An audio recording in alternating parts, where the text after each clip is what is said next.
తృతీయ స్థానంలో గురుడి యొక్క సంచారం మరొక అద్భుతమైనటువంటి ఫలితాన్ని ఏమిస్తుందంటే, ఇప్పటిదాకా న్యూక్లియర్ ఫ్యామిలీస్ అంటే చాలా చిన్న కుటుంబంలో అంటే ఉన్నటువంటి వారు కూడా ఉమ్మడి కుటుంబంలోకి రావడానికి, ఉమ్మడి కుటుంబంలో అంటే ఎక్కువ మందితో కలిసి ఉండటానికి అవకాశం అనేటటువంటి ఏర్పడుతూ ఉంటుంది. ఈ తృతీయ స్థానంలో గురుడి యొక్క సంచారం ఈ రాశి వారికి అపారమైనటువంటి ధనలాభాన్ని కూడా చక్కగా కలిగిస్తుంది. ప్రభుత్వ ఉద్యోగం చేసేటటువంటి వారికి ఉద్యోగపరమైనటువంటి అనుకూలతలు కూడా పెరిగి ఉంటాయి. విదేశీ సంబంధించినటువంటి వ్యవహారాలు సమర్థవంతంగా నిర్వహించగలుగుతూ ఉంటారు. ఇది చాలా అద్భుతమైనటువంటి ఫలితాన్ని ఇస్తుంది.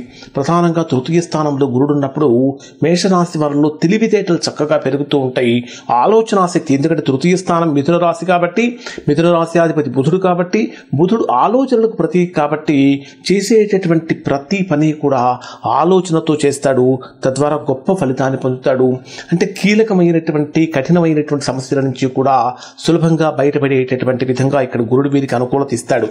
ముఖ్యంగా చెప్పాలంటే 12వ స్థానంలో శని సంచరిస్తున్నప్పటికీ కూడా జనరల్గా 12వ స్థానంలో కనుక శని సంచరిస్తూ ఉంటే ఏలినాటి శని యొక్క ప్రభావం కారణం చేత కొద్దిగా అనారోగ్య సమస్యలు పెరుగుతూ ఉంటాయి. కానీ గురుడి యొక్క తృతీయ స్థాన సంచారం వీరికి ఆరోగ్యాన్ని పెంచుతుంది. ఆరోగ్యపరమైనటువంటి అనుకూలతలు కూడా చక్కగా కలిగిస్తుంది అని చెప్పాలి. ఇక ఈ తృతీయ స్థానంలో సంచరించేటటువంటి గురుడు మీకు మరొకటి కూడా ఇస్తాడు.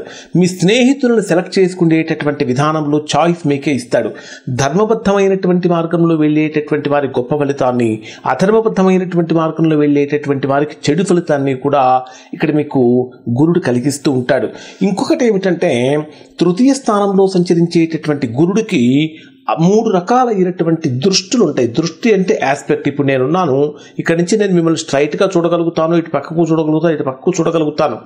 అలానే గురుడు కూడా తాను ఉన్నటువంటి స్థానం నుంచి 3 స్థానాలు చూడగలుగుతాడు.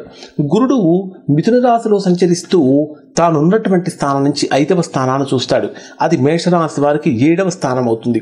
7వ స్థానం అనేది భార్యకు అంటే కళత్ర స్థానము, భర్తృస్థానము, వ్యాపార స్థానము ఇటు కాబట్టి అంటే మేషరాశి వారికి గురు వీక్షణం. గురుడు అంటేనే శుభగ్రహం. ఒక శుభగ్రహం యొక్క శుభవీక్షణం 7వ స్థానం మీద ఉన్నప్పుడు వ్యాపారపరమైనటువంటి అనుకూలత పెరుగుతుంది, వివాహపరమైనటువంటి అనుకూలత పెరుగుతుంది. వివాహంలో భార్యాభర్తల మధ్య ఏర్పడినటువంటి సంబంధ బాంధవ్యాలు మెరుగుపడుతూ ఉంటాయి. అభిప్రాయ భేదాలు తొలగిపోతూ ఉంటాయి. దూరం అయిపోయినటువంటి వారు చక్కగా దగ్గరవుతూ ఉంటారు. విడివిడిగా ఉన్నటువంటి వారు కూడా మరలా కలిసిపోవటానికి చేసేటటువంటి ప్రయత్నాలు కూడా చక్కగా ఫలిస్తాయి. నూతన వ్యాపారపరమైనటువంటి అనుకూలతలు కూడా పెరుగుతూ ఉంటాయి.